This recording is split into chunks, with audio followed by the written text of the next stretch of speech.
Bendiciones, gran familia de las naciones. Les habla el apóstol y profeta Ronnie Chávez, saludándoles desde Costa Rica.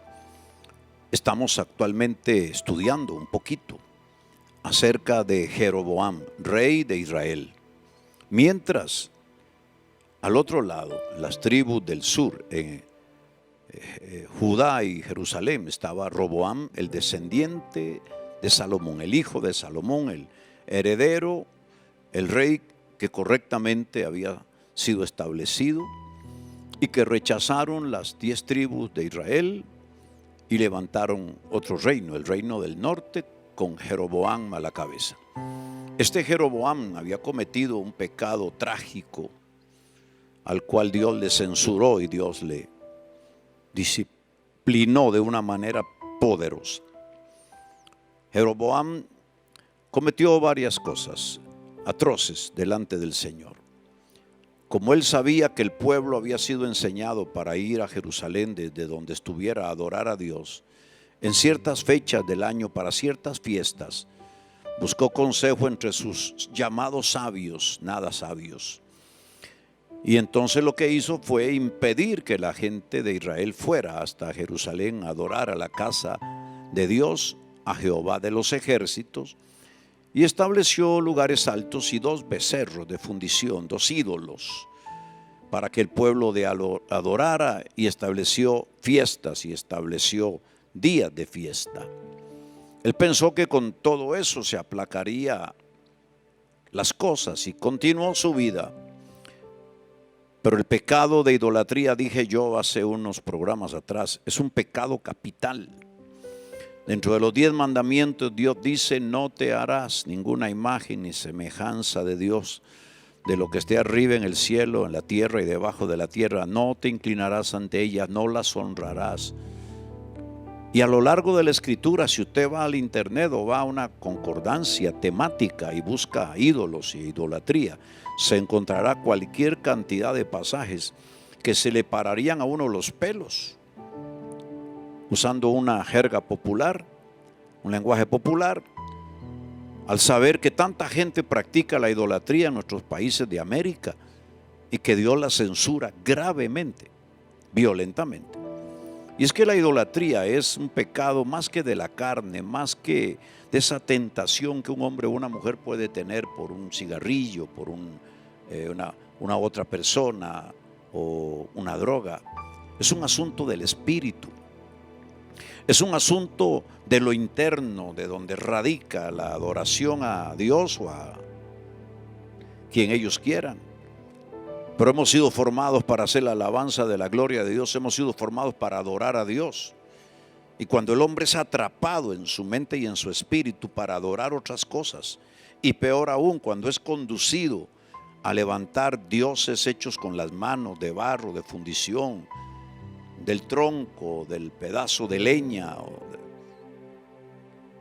de piedra o de metal, nosotros ofendemos profundamente a Dios. Dios es tan grande, tan excelso, tan extraordinariamente grande, tan majestuoso, que no se le puede considerar una estatuilla, una piedra, por más bonita que sea, labrada o tallada o esculpida.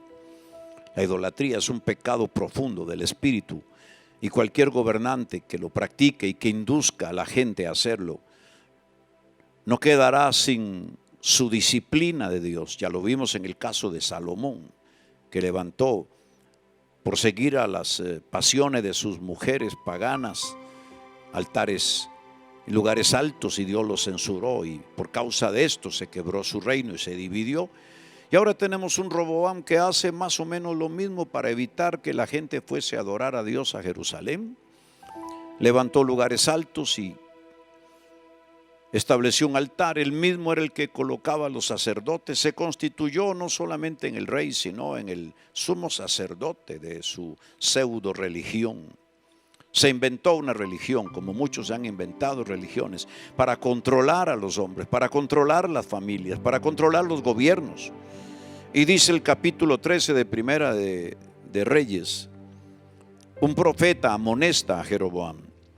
He aquí que un varón de Dios por palabra de Jehová vino de Judá a Betel, Y estando Jeroboam junto al altar para quemar incienso, porque era atrevido, además de que no era sacerdote, se atrevió a hacer las funciones de un sacerdote. Recuerden ustedes cuando Saúl trató de hacer lo mismo, porque Samuel no llegaba a la hora que él quería, y esto fue suficiente para quebrar su poder en el reino, y Dios lo destituyó por eso. Este Jeroboam era atrevido. Aquel clamó contra el altar por palabra de Jehová y dijo, recuerden, vino un profeta de Judá hacia Betel, y estando Jeroboam junto al altar para sacrificar, el profeta clamó contra el altar por palabra de Jehová y dijo, altar, altar, así ha dicho Jehová, he aquí que a la casa de David nacerá un hijo llamado Josías, el cual sacrificará sobre ti a los sacerdotes de los lugares altos, que queman sobre ti incienso y sobre ti quemarán huesos de hombre. Una profecía contundente, fortísima. Le está diciendo, en los próximos años vendrá un hijo, un descendiente de David, de la tribu de Judá, del reino principal, y él sacrificará a los falsos sacerdotes en este mismo altar donde hoy ustedes se atreven como pueblo de Dios, ignorando a Dios, olvidando su ley, sacrificarle inciensos y animales a dioses falsos. Ahí Josías y su gente sacrificará a los que queman incienso delante de ti, y sobre ti altar, altar, se quemarán huesos de muerto. Y aquel mismo día dio una señal diciendo, esta es la señal de que Jehová ha hablado. He aquí que el altar se quebrará y la ceniza que sobre él está se derramará. Una señal impresionante. Ahora, cuando el rey Jeroboam oye la palabra del varón de Dios que había clamado contra el altar de Betel, extendiendo su mano desde el altar, dijo, prendedle. El rey creyó que era un asunto de fuerza humana. El rey creyó que era un asunto de atrapar al profeta, que era un asunto de hombre, y que era simplemente prenderlo y tenerlo preso y degollarlo posiblemente. Mas la mano que había extendido contra él se le secó y no la pudo enderezar más. El juicio de Dios vino sobre Jeroboam, que se atrevió a extender la mano para atrapar al profeta, o para dar la orden para atrapar al profeta, que había desatado una palabra de juicio contra un altar pagano establecido en Israel por Jeroboam, y con el cual desvió el corazón de las tribus de Israel para que no adoraran a Dios en el santuario en Jerusalén. Dice que esa mano no la pudo enderezar más, y el altar se rompió y se derramó la ceniza del altar conforme a la señal que el varón de Dios había dado por palabra de Jehová. Entonces respondiendo el rey dijo al varón de Dios, te pido que ruegues ante la presencia de Jehová tu Dios y ores por mí, para que mi mano me sea restaurada. Y el varón de Dios oró a Jehová, y la mano del rey se le restauró y quedó como era antes. Y el rey dijo al varón de Dios, ven conmigo a casa y comerás, y yo te daré un presente. Pero el varón de Dios dijo al rey, aunque me dieres la mitad de tu casa, no iría contigo, ni comería pan ni bebería agua en este lugar. Porque así me está ordenado por palabra de Jehová, diciendo, no comas pan ni bebas agua, ni regreses por el camino que fueres. Regresó pues por otro camino y no volvió por el camino por donde había venido a Betel. Impresionante el pasaje. Recapitulemos. Jeroboam comete el pecado de levantar ídolos en medio de un pueblo que solo adoraba a Dios y había sido enseñado a Dios, de adorar a Dios. Desvió el corazón de la gente, tanto que cuando el profeta viene y lo reprende, él le dice que le pida al Dios del profeta. Le dice que le ruegues a tu Dios. Ese Dios del profeta debería haber sido su Dios, porque él era parte del pueblo de Israel, pero él se desvió en religión y en la idolatría, al punto de que se cauterizó su conciencia y nunca más tuvo conciencia de que Jehová, el Dios de los judíos, era su Dios también. Impresionante saber hoy que cuando un gobernante comete esas fechorías, esos pecados como el de Jeroboam, ese pecado de alejar el corazón de la gente para que no adore a Dios, ese pecado de establecer ídolos en lugares altos para que la gente vaya ahí y se olvide de clamar al verdadero Dios, de establecer días de fiesta de los que a él le parecen, de usurpar el lugar del verdadero sacerdocio y de tomar el lugar de los verdaderos profetas que establecían sacerdotes en Israel.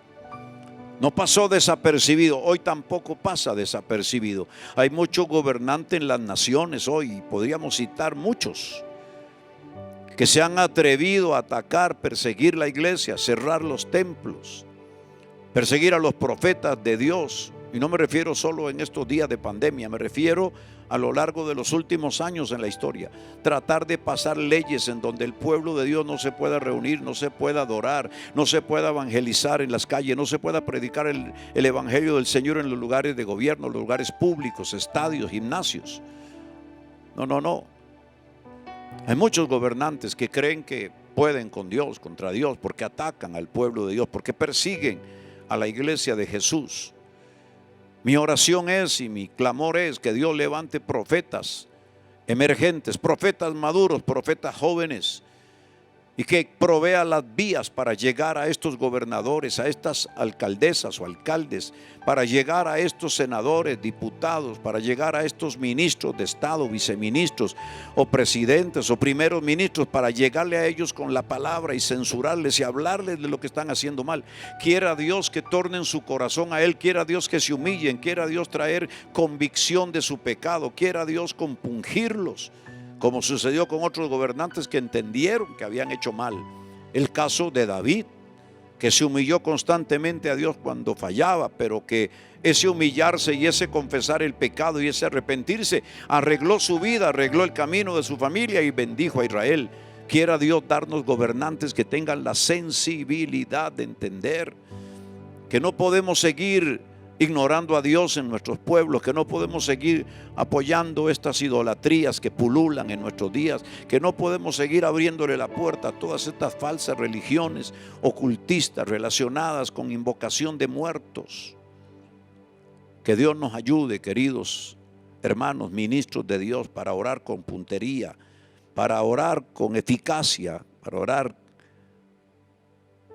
muy específicamente contra estos espíritus que están tratando de tomar el control de nuestros gobernantes, torcer su mente, su enfoque y dirigirlos a creer que ellos son como Dios, que ellos son como omnipotentes, que ellos son como que no se equivocan, como que la última palabra. No, que Dios les abra sus ojos, que Dios quite la cauterización de sus conciencias y los lleve otra vez a sus pies, para que entonces venga de lo alto la sabiduría y la bendición. Jeroboam dice, a pesar de que Dios le habló fuerte, a pesar de que el profeta le dio evidencia de que Dios le estaba dando una oportunidad, para nada se arrepintió, para nada cambió, igual que muchos hoy. Pero dice que además de eso, dice, este Jeroboam no cambió.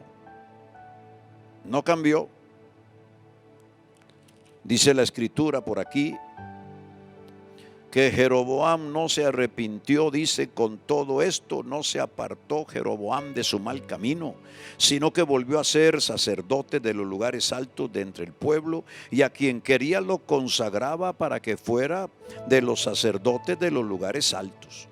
Y eso fue causa de pecado a la casa de Jeroboam, por lo cual fue cortada y raída de la faz de la tierra.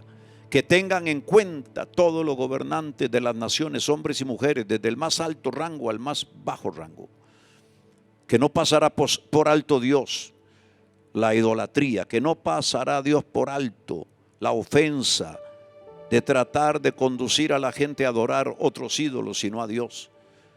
por causa de estos pecados de idolatría y de religiosidad extrema, de fanatismo religioso, y de impedir que el pueblo adore a Dios en los días que Dios quiere y como Dios quiere, Dios tocará a su familia, Dios cerrará la puerta para su familia y su futuro se ve muy gris, se ve muy negro, se ve muy triste. Esos gobernantes deben poner las barbas en remojo, cualquiera que sea. Si es usted, tiene que poner las barbas en remojo. Si ha de venir en el futuro alguno de ustedes a un gobierno, tiene que poner las barbas en remojo. Con Dios no se juega. Dios tomará todo el pecado de Jeroboam que se cometa en el tiempo presente, idolatría, persecución del pueblo de Dios, y lo castigará sobre el rey en su tiempo y sobre sus generaciones futuras. Que Dios nos ayude para que nuestros gobernantes entiendan esto, pero no solo para que lo entiendan, sino para que reaccionen reconociendo al único Dios verdadero, reconociendo en Él la fuente de la sabiduría para gobernar y reconociendo en Él la fuente de salvación para humillarse, pedir su perdón y para que Él entonces venga a ser el Señor de sus vidas y el que bendice a un pueblo que es gobernado por un hombre, por un rey, por una mujer que se humilla delante de Dios. Bendiciones para todos. Continuaremos mañana con leña para el fuego.